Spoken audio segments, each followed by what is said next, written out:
Muito bem, a nossa quinta lição, ela está baseada em Atos capítulos 6 e 7, a expansão da igreja e o martírio de Estevão. O texto áureo está em Atos capítulo 6, versículo 7.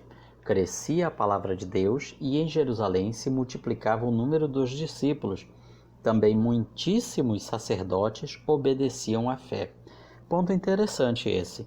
Sacerdotes aqui eram aqueles da tribo de Levi, ou seja, o clero judaico estava se voltando para a fé cristã, e isso era algo inédito, era algo surpreendente, porque aqueles mesmos sacerdotes, eles estavam muito ligados à religião judaica, ou seja, eles teriam todos os motivos para não crer que Jesus era o Messias, já que o Messias, ele viria de uma certa forma mudar totalmente a religião que eles conheciam, mas o evangelho estava sim penetrando entre eles. A verdade prática nos fala que a igreja de Jesus Cristo foi destinada a crescer. Ela avançará com ou sem oposição. A leitura bíblica está em Atos capítulo 6, versículos 1 a 15. Atos também no capítulo 7. Capítulo 7, versículos 54 a 60. Também temos como hinos sugeridos da nossa harpa cristã os de número 84 e 175, hinos que têm a ver com o tema da nossa lição de hoje, a nossa quinta lição. Primeiro tópico fala sobre desafios à expansão. A igreja estava crescendo, impulsionada pelo poder do Espírito Santo, a igreja primitiva em Jerusalém, mas esse crescimento também gerou dificuldades. Na realidade, isso acontece em praticamente todo o trabalho evangelístico. Aquele pequeno grupo avivado, cheio do poder do Espírito Santo, começa a ganhar outras pessoas para Jesus. E nesse crescimento vão surgir problemas. Às vezes são problemas que já se repetiram em outras igrejas. Então é bom analisar o que outras igrejas fizeram para resolver aquele problema. Outras vezes serão desafios totalmente inéditos. Aqui qual era o problema? A distribuição de alimentos. Havia uma murmuração dos helenistas ou dos gregos contra os hebreus ou judeus, porque as viúvas deles estavam sendo esquecidas na distribuição diária. O primeiro problema na igreja primitiva não foi de caráter espiritual, mas sim econômico. Naquela época, a condição de viúva deixava a mulher muito vulnerável. Ela não tinha ninguém que pudesse ajudá-la, não havia uma assistência social, não havia nenhum tipo de ajuda do governo, seja ele romano ou judeu, para os necessitados. Não havia nada parecido com Bolsa Família, auxílio emergencial, programas de inclusão de renda, não tinha nada disso. Então, as mulheres, principalmente as viúvas, eram as mais vulneráveis de todas. Portanto, o que acontecia? A igreja primitiva procurava sustentar essas mulheres, mas havia um problema. Havia viúvas que eram de descendência judia, outras eram não judias ou convertidas ao cristianismo. Então havia aquela murmuração: vocês são discípulos de Jesus, vocês são judeus. Então vocês estão dando privilégios para as viúvas judaicas e esquecendo as outras. Esse problema poderia criar uma ruptura, um rompimento naquela igreja que estava começando. E agora, o que fazer? A solução não estava nos evangelhos. Jesus não deixou isso assinalado para os seus discípulos. Ele não disse o que fazer numa situação dessas, mas o Espírito Santo os orientou do que deveriam fazer. Eles decidiram escolher alguns homens, no caso 7, de boa reputação, de boa fama, cheios do Espírito Santo e de sabedoria, para se encarregarem daquele serviço. É interessante que, em momento algum, os discípulos, os apóstolos, Pedro, Tiago, João e os outros, não disseram: olha, não toque nos ungidos, nós não temos a ver nada com isso. Eles aceitaram o problema, encararam o problema de frente, encararam as críticas e foram buscar a Deus em oração para que Deus solucionasse, mostrasse a eles o que poderiam fazer. E assim aconteceu. O Espírito Santo os orientou do que deveriam fazer. Assim também devemos ser nós, reconhecer nossas limitações e buscar a Deus, que é o dono da obra, para que Ele nos oriente, nos capacite. Reconhecer também que existem pessoas que podem fazer o trabalho melhor do que nós fazemos. Não pensarmos que pelo fato de sermos crentes muito veteranos, ou de sermos obreiros ou obreiras, nós temos uma espécie de status espiritual totalmente diferenciado dos demais. Nada disso. Nós temos limitações em nossas capacidades também. Os discípulos mostraram o que fazer. Eles buscaram a Deus e Deus lhe mostrou a solução. E assim surgiram. Vamos falar então sobre o segundo tópico da nossa lição, o diácono ontem e hoje. Os oficiais da igreja, sejam eles quais forem, devem ser bênção e não problema para a igreja. Eles servem para aliviar e facilitar a caminhada da igreja e não atrapalhar. Vejamos em primeiro lugar que os diáconos eles eram servos. Os 12 apóstolos reuniram toda a comunidade de discípulos e disseram: não é razoável que nós abandonemos a palavra de Deus para servir às mesas. Esta palavra servir é o verbo grego diákonen, é de onde vem a palavra diácono. Então, diácono quer dizer simplesmente aquele que serve à mesa. É o que a gente chamaria hoje de um garçom. Ou seja, não é aquilo que muita gente imagina, o termo pomposo de um ministro, como se fosse um auxiliar do presidente. Portanto, um diácono é, antes de tudo, um servo, servo de Deus e servo da igreja. Assim como os anjos foram diáconos, porque eles serviam a Jesus, filho de Deus. E assim como o próprio Jesus foi o supremo diácono, porque ele não veio para ser servido, mas para servir e dar sua vida em resgate de muitas pessoas. Portanto, esse desejo de servir é o que deve estar no coração de cada diácono e, claro, de todos os obreiros e de todos os crentes em Jesus Cristo. Servir uns aos outros. Os diáconos não poderiam ser escolhidos de qualquer maneira, mas de acordo com requisitos bíblicos. Aqui no livro de Atos, nós vemos 3 desses requisitos. Isso vai ser ampliado mais adiante, quando o apóstolo Paulo escreve a Timóteo e coloca mais algumas qualificações para os diáconos. Aqui nós temos 3 dos principais resultados. Primeiro, eles deveriam ter boa reputação, deveriam ter uma boa fama, pessoas de quem se falava bem a respeito deles. Deveriam ser cheios do Espírito Santo, ter uma vida espiritual piedosa, sincera, cheio do fruto do Espírito. Veja que não era necessário ou obrigatório que eles fossem batizados com o Espírito Santo, mas sim cheios do Espírito Santo. Além disso, eles deveriam ser pessoas sábias, não se necessariamente acadêmicos, pessoas com ciência, cultura ou erudição. Se o diácono tiver isso, não tem problema, mas se não tiver, não é esse o requisito fundamental, mas sim a sabedoria. Esses requisitos são importantes, pois o evangelho não é somente uma mensagem para ser ouvido, é uma realidade que deve ser vista na vida das pessoas que pregam. Além disso, o diácono também devia ser um solucionador de problemas. O problema existia. Qual era? A discriminação entre as viúvas dos judeus e as viúvas dos não-judeus na hora de distribuir os alimentos. Isso causou murmuração no meio da igreja. Está lá em Atos capítulo 6, versículo 1. Essa foi a causa que deu origem a todo esse problema. Então, os diáconos eles vinham para resolver essa situação, para deixar os apóstolos livres para a oração e a pregação do evangelho, enquanto que eles cuidariam da repartição dos alimentos. Claro que lá adiante nós vamos ver diáconos como Estevão e Filipe indo além dessa tarefa, ou seja, trazendo pregação e evangelismo que iriam fazer a diferença. Portanto, se nós temos diáconos que estão causando problema, eles não estão fazendo o trabalho que deveriam.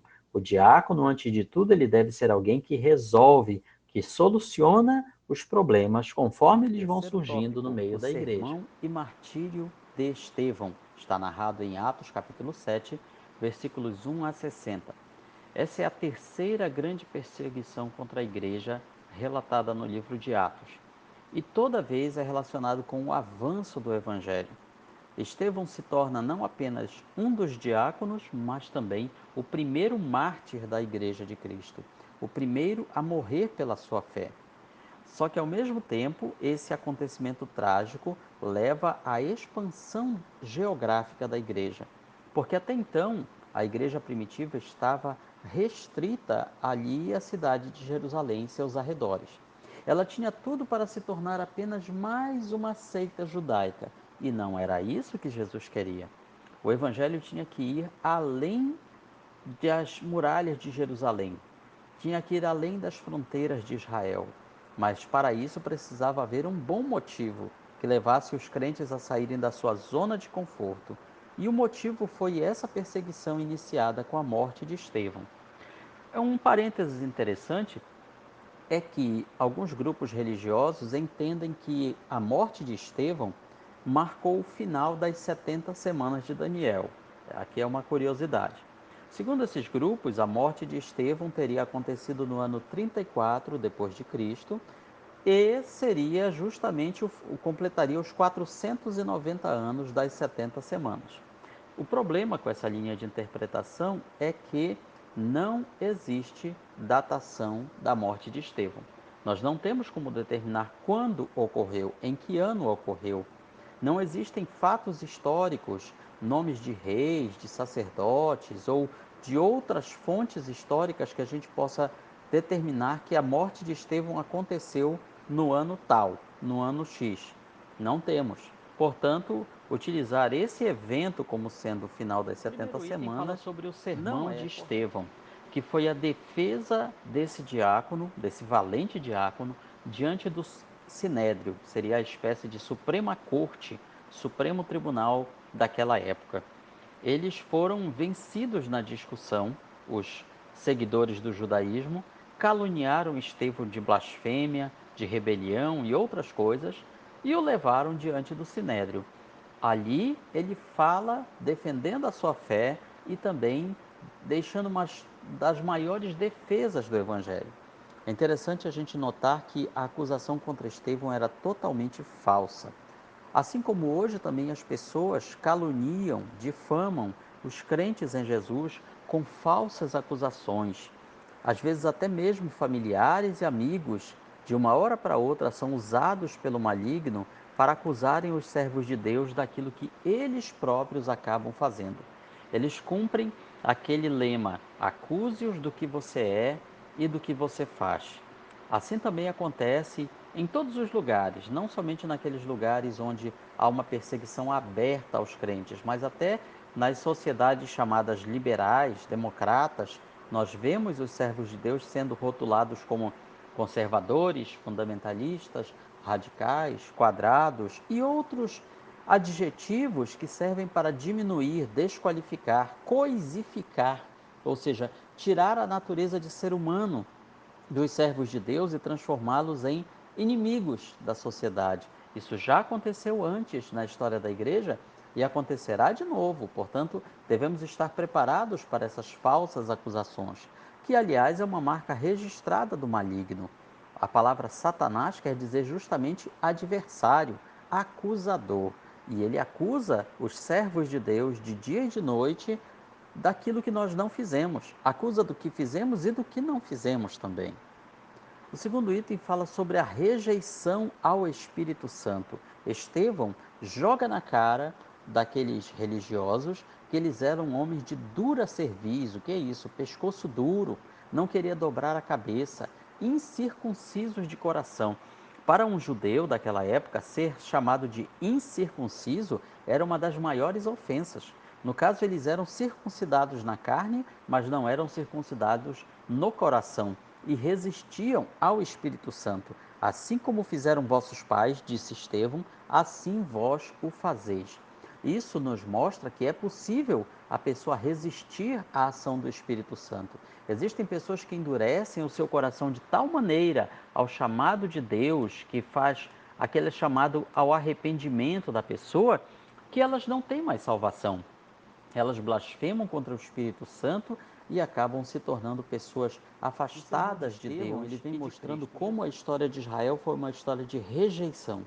Rejeitaram a José, rejeitaram a Moisés, rejeitaram aos profetas e, por fim, rejeitaram o próprio Deus na figura do Messias, Jesus de Nazaré.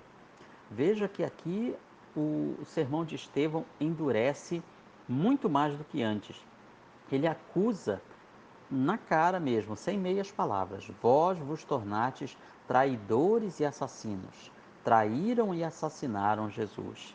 Aquela geração foi a geração que rejeitou o Messias, rejeitou o Salvador, rejeitou ao Espírito Santo. É interessante que até aqui a igreja era composta unicamente de judeus ou de pessoas que eram seguidores do judaísmo e estavam se convertendo ao Evangelho. Mas agora se inicia a abertura da pregação aos samaritanos e depois aos gentios, conforme Jesus tinha ordenado a eles. Vocês serão minhas testemunhas, tanto em Jerusalém como em toda a Judéia, Samaria e até os confins da terra. Mas para isso, Estevão teve que derramar o seu sangue, entregar a sua vida também. Ele foi apedrejado, que era a forma de matar as pessoas rebeldes, blasfemas naquela época. Mas ele, se ajoelhando, clamou em alta voz: Senhor, não lhes imputes este pecado. Ou seja, eles já têm pecados demais, eles não precisam de mais esse. E com essas palavras, ele morre, ele entrega a sua vida. Mas antes disso, ele vê os céus abertos e vê o Filho do Homem, Jesus, em pé à direita de Deus. Deus aqui representa a palavra o Pai. Esse título, Filho do Homem, era o título preferido de Jesus. Somente Estevão chama Jesus de Filho do Homem no Novo Testamento. Isso aqui nos mostra que Jesus não é a mesma pessoa do Pai. O Pai é um e Jesus, o Filho do Homem, Filho de Deus, é outro. Também nós vemos aqui que Jesus não está num santuário celestial, como dizem por aí, mas ele está em pé à direita de Deus. E ali lembra o nosso comentarista que o texto do livro de Atos menciona no apedrejamento de Estevão a presença de Saulo, com a observação de que este consentia com a sua morte. O verbo grego sinedokon significa que Saulo se regozijou, se alegrou, ficou satisfeito com a morte de Estevão. Veja que Saulo de Tarso não parece ter sido um daqueles que apedrejou Estevão, mas uma das pessoas que testemunharam aquilo e testemunharam com satisfação. Algo do tipo: bem feito, menos um herege, menos um rebelde. Esse episódio marcou a vida de Saulo de Tarso. Mais adiante, anos depois, ele vai falar sobre isso. Está em Atos capítulo 22, versículo 20. Portanto, Estevão é um exemplo para nós de alguém que pregou durante toda a sua vida, com suas palavras e com suas atitudes e seu testemunho, e pregou com a sua morte também. Será que nós hoje, crentes em Jesus deste século 21, estamos preparados para pregar com a nossa vida e com a nossa morte? Estevão nos dá este exemplo de que a nossa fé muitas vezes vai custar caro. Nem sempre vai ser a nossa morte física, mas quantas pessoas não viram as costas para nós e dizem, de uma certa maneira: para mim você morreu, para mim você não existe mais, pelo fato de nós sermos crentes em Jesus, servos de Deus. Quantos crentes em Jesus fiéis já não passaram por uma experiência dessas? Mas a nossa fé é algo muito mais valioso, mais importante, mais valioso do que o amor de pai e mãe, mais valioso do que o amor dos filhos, da esposa, do marido, mais importante do que as amizades. A nossa fé em Cristo, ela vale mais do que tudo, e servir a Cristo valerá a pena, tanto aqui quanto na eternidade. Termina o nosso comentarista que as três estratégias usadas pelo diabo para impedir o avanço da igreja, que foram a perseguição em Atos 4, infiltração em Atos 5 e distração em Atos 6, todas essas estratégias foram frustradas por Deus e lembram que o diabo continua a agir, perseguindo, infiltrando e distraindo a igreja para que essa não cuide da sua verdadeira missão, que é ser o sal da terra e a luz do mundo. Esse, portanto, é um breve resumo da nossa lição. Que Deus possa abençoar a todos, em nome de Jesus.